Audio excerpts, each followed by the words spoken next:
Hi there, welcome to the study for another reflection for Dave's desk. Today we're continuing with the story of David.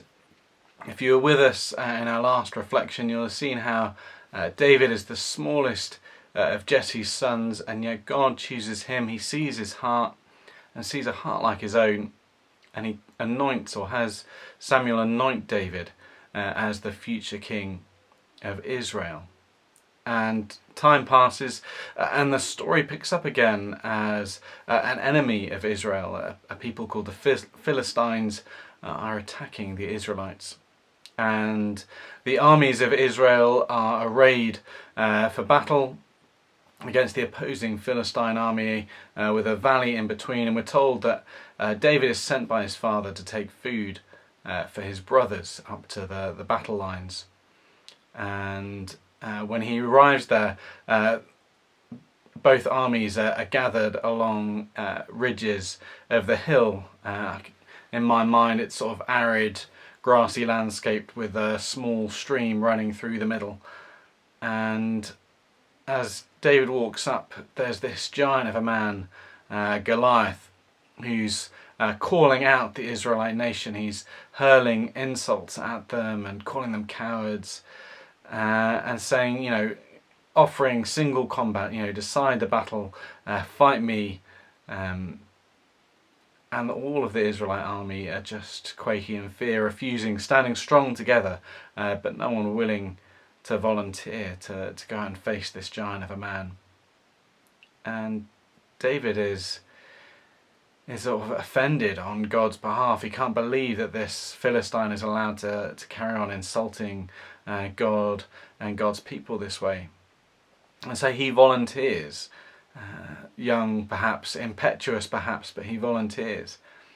And his brothers are sort of, you can't, you're the smallest. But they take him to see the king. And I guess the king is like, well, what is there to lose? And so he's offered the king's armour, but it's too big and it's too heavy. So he says, no, I don't want the armour. So he goes out with all the things that he would take out into the fields. He takes his sling, and he reasons that if that's enough for God to enable him to develop, to protect the sheep of his flock, then that's enough for God to enable him to protect the people of Israel. And then he picks up, we're told, 5 smooth stones from the stream and defies the mocking shouts of Goliath, hurls a stone, stuns Goliath, and then finishes him off with his own sword. And David stands victorious on the battleground, and the armies of the Philistines are routed. And as I was reading through this story this morning, I reflected on a couple of things. The fact that David is grieved, not for himself or his own honour, but for the honour of God.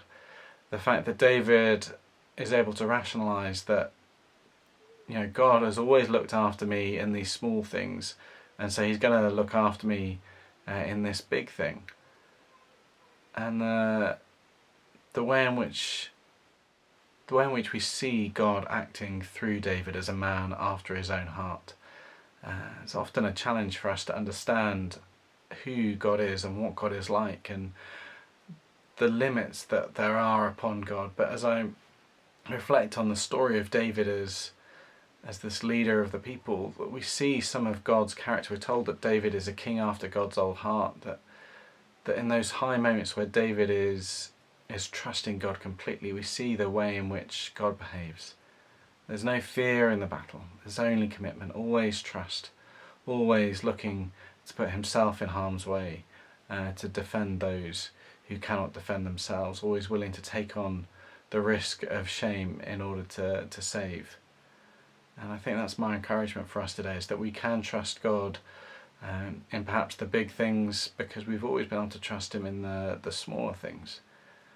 That we do know that he is courageous in fighting for us and seeking the best for us.